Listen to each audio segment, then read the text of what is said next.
So Sean Hannity joined Lara Trump and kayleigh and to whine and whimper and cry, as the right does, about poor Brett Kavanaugh.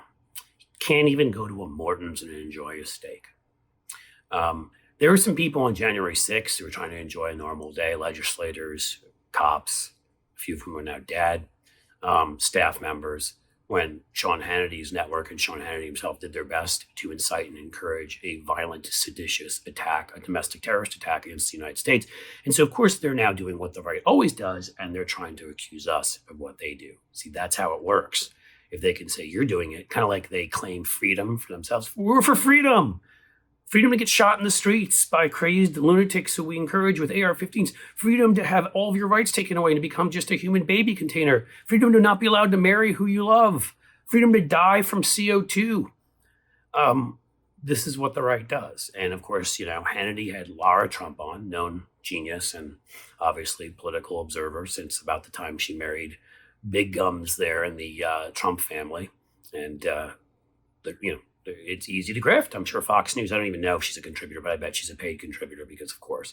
And then there's Kayleigh mcenany, who sold out everything for Donald Trump because that's who some of these people are. Remember, you look at any rise of any totalitarian fascist movement, they're the true believers. And then there are those who just wanted the promotion. Guess who you think Kayleigh is and the rest of them. But they called, well, let's quote Sean Hannity accurately, something he doesn't do for anyone else. Quote, he's in a steakhouse. They're harassing and intimidating him. Lara Trump responded, this is domestic terrorism. Where is the AG? Where is the DOJ? Where is the FBI? I'll tell you where they are. They're investigating the January 6th violent attack on our government when your folks in Camp Auschwitz t-shirts went and broke down barriers, attacked innocent people, stabbed, stomped, kicked, pissed on, bear sprayed innocent police just trying to do their job, some of whom are so filled now with PTSD they can't do their jobs anymore, a couple of whom you got to commit suicide, one of whom you killed, numerous staffers who can no longer work on the Hill and go through on Capitol Hill and go through PTSD, members of Congress who were locked in a room and got COVID while they were trying to, with Republicans refusing to wear masks while they're trying to avoid you killing them. Yeah, the DOJ is busy with that. The DOJ is busy with what's going on, they were busy with what went on in Michigan when members of your militia got together, right-wing militia nuts, and planned to kidnap Gretchen Whitmer and other members of the government and kill them. And my guess is 100 other plots like this they've broken up, some of which we don't even know about, because you're encouraging right-wing violence every single day on your unbelievably irresponsible and POS network. So honestly, domestic terrorism. They're defending the January 6th attack. It's tourism. Who doesn't like to go on tourism with a gun and a knife and an American flag they can try to spear somebody with? But Brett Kavanaugh didn't get dessert.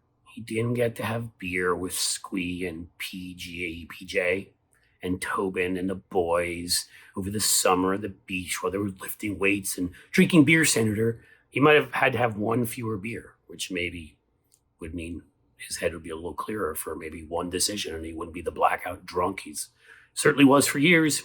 There's not much to say. Again, this is their tactic. And this is what Hannity and this is what Lara Trump and this is what mcenany are trying to do. They're trying to call us domestic terrorists because they realize the January 6th hearings are on TV today, and there have been plenty on already, and there will be more that have proven that they are absolutely 100% domestic terrorists. They're the political wing, if they weren't there that day, of a domestic terrorist party. This happens in countries across the world. You've got the militia wing, the Oath Keepers, Proud Boys, neo-Nazis, and you've got the political wing, and they're the political wing, encouraging violence from the far right, which is why you end up getting a shooter who believes in white replacement theory walking to a market in Buffalo and effing murdering people because of the color of their skin, and effing murdering people in an El Paso Walmart, I think in 2019, because of the color of their skin, and effing murdering people at the Tree of Life Synagogue in Pittsburgh because of the God they believe in. I think that was in 2017, I want to say, something like that. These people have no right to even utter the words domestic terrorism. And I haven't even gone to Size or Sayok. Remember that guy who sent everybody the bombs on the Democratic side? Trump told him to, is what he claimed and what he said. So take this for what it's worth. They're trying to both sides this. They're trying to what about it? They're the domestic terrorists. They're the violent seditionists. And we need to say this and message this constantly, or otherwise they will successfully get the wimps of the New York Times and places to both sides it.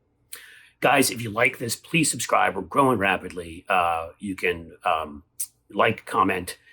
Please hit the, well, not just the subscribe button, but also notifications, and you'll find out. You can also follow me on Twitter, @Cliff Schechter, if you look up how to spell my name, and I'd love you to do that too. Thank you.